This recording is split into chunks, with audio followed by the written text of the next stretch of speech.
बिहार चुनाव 2025 के बीच एक बड़ी खबर ने सियासी गलियारों में हलचल मचा दी है। खबर है कि खेसारी लाल यादव के घर पर बुलडोजर चलाया जा सकता है। जी हां, वही खेसारी लाल यादव जो बिहार की राजनीति और चुनावी मैदान दोनों में चर्चा का विषय बने हुए हैं। जनता में सवाल उठ रहा है कि आखिर चुनाव के बीच इतनी बड़ी कार्रवाई क्यों? क्या ये कोई प्रशासनिक कदम है या फिर राजनीतिक दबाव का संकेत? नमस्कार, आप देख रहे हैं छा गए नेताजी और मैं हूं आदर्श। बिहार चुनाव के बीच आरजेडी उम्मीदवार और भोजपुरी सुपरस्टार खेसारी लाल यादव के लिए अच्छी खबर नहीं है। महाराष्ट्र की मीरा भायंदर नगर निगम ने उनके मीरा रोड स्थित बंगले पर अवैध निर्माण के संबंध में नोटिस जारी किया है। अवैध निर्माण को तुरंत हटाने का आदेश दिया गया है, अन्यथा बुलडोजर कार्रवाई करी जाएगी। खबरों के मुताबिक स्थानीय प्रशासन ने कुछ अवैध निर्माण और नियमों के उल्लंघन को लेकर कार्रवाई की तैयारी कर ली है, लेकिन सवाल यह है कि क्या ये कार्रवाई खेसारी के खिलाफ विशेष रूप से की जा रही है या ये सामान्य कानून व्यवस्था का हिस्सा है। इस बीच राजनीतिक जानकार कह रहे हैं कि चुनाव के दौरान ऐसे कदम अक्सर सियासी रणनीति का हिस्सा बन जाते हैं। मीरा भायंदर नगर निगम यानी कि एमबीएमसी ने खेसारी लाल यादव को उनके बंगले में किए गए कथित अवैध निर्माण को लेकर सख्त चेतावनी भरा नोटिस भेजा है। नोटिस में साफ कहा गया है कि यदि अभिनेता स्वयं इस अनधिकृत निर्माण को हटाने में विफल रहते हैं तो निगम का अतिक्रमण विभाग इसे जबरन ध्वस्त कर देगा।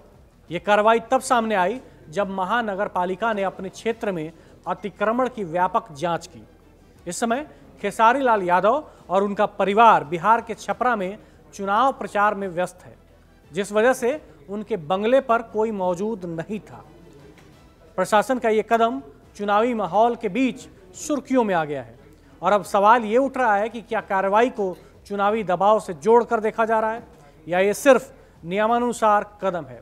नोटिस के मुताबिक खेसारी लाल यादव के बंगले में ग्राउंड फ्लोर, पहली मंजिल और दूसरी मंजिल पर लोहे के एंगल्स और सीट्स से शेड का निर्माण किया गया है, जो बिना अनुमति के किया गया अवैध निर्माण माना जा रहा है। यानी उन्होंने न सिर्फ भवन के मूल मैप में बदलाव किया, बल्कि बिना किसी कानूनी अनुमति के अतिरिक्त संरचनाएं भी बना दी।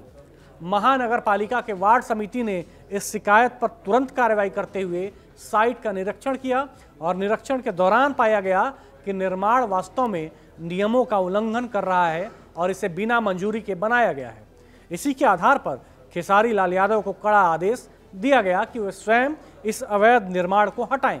इसका मतलब साफ है, अगर खेसारी लाल यादव ने आदेश का पालन नहीं किया तो महानगर पालिका के अतिक्रमण विभाग को अधिकार है कि वो ये निर्माण बलपूर्वक ध्वस्त कर दे।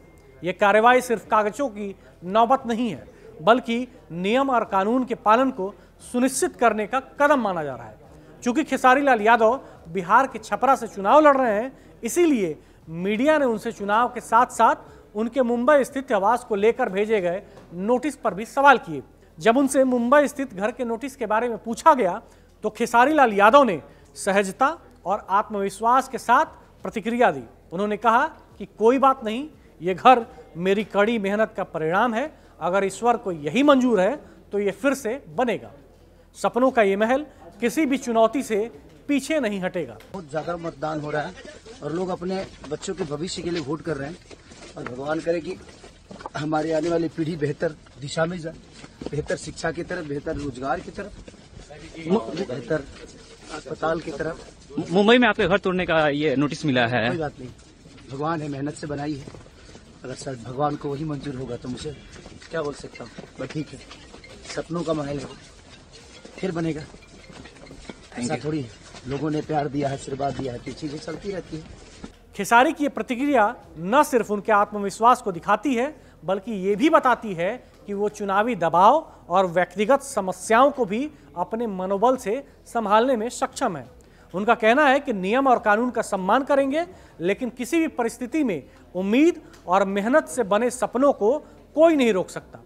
वैसे बिहार की राजनीति में खेसारी के उतरने से जातीय समीकरण सधने की ज्यादा उम्मीद है, खासकर उस जगह पर जहां विकास, धर्म और राजनीति की बड़ी बातें कोई खास मायने नहीं रखती हैं। छपरा विधानसभा क्षेत्र में सबसे ज़्यादा असर जाति का है। अगर हम छपरा के जातीय समीकरण की बात करें तो ये सीट खास तौर पर जातिगत आधार पर निर्णायक मानी जाती है। यहाँ लगभग 90,000 बनिया मतदाता हैं। 50,000 राजपूत, 45,000 यादव, 39,000 मुस्लिम और करीब 22,000 अन्य जातियों के वोटर मौजूद हैं।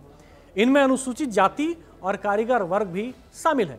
स्पष्ट है कि छपरा की सियासत पर राजपूत और यादव जाति का सबसे ज़्यादा प्रभाव रहा है। 1965 से 2010 तक यहाँ या तो राजपूत या यादव जाति के उम्मीदवार ही जीतते रहे हैं, लेकिन 2015 में पहली बार ये परंपरा टूटी। इस साल बीजेपी के उम्मीदवार सीएन गुप्ता विजयी हुए, जो वैश्य जाति से आते थे। सीएन गुप्ता ने 2015 के विधानसभा चुनाव में जीत दर्ज की और 2020 में भी इस सीट से सफलता हासिल की। इससे साबित होता है कि अब छपरा की राजनीति में केवल राजपूत और यादव जाति का दबदबा नहीं रहा, बल्कि नए समीकरण और जातिगत विविधता ने भी अपनी जगह बनाई है। इसी बनते बिगड़ते समीकरण को संवारने और सीट राजद के झोली में डालने के लिए खेसारी को इस सीट से उतारा गया था। अब देखते बनेगा कि खेसारी इस सीट को राजद के पाले में ले आए हैं, क्योंकि फिलहाल उनकी किस्मत मतपेटी में कैद हो गई है। वैसे भी बिहार विधानसभा चुनाव के पहले चरण में रिकॉर्ड वोटिंग दर्ज की गई है। 18 जिलों में 121 विधानसभा सीटों पर मतदान समाप्त होने तक अंतिम रूप से 64.46% वोटिंग दर्ज की गई है। हालांकि ये आंकड़ा थोड़ा बहुत बढ़ने का अनुमान है। दूसरे चरण का मतदान 11 नवंबर को होगा और मतगणना 14 नवंबर को की जाएगी। अब देखते बनेगा कि खेसारी क्या ये सीट राजद के पाले में ले आते हैं या फिर खेसारी इस सीट से हार जाते हैं।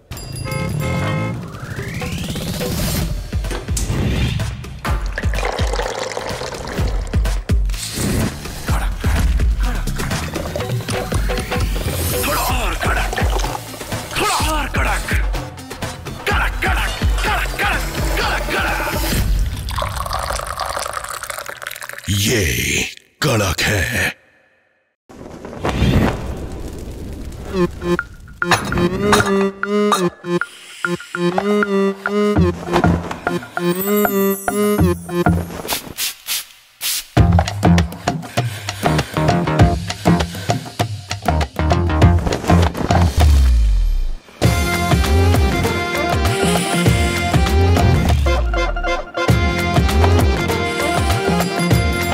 ये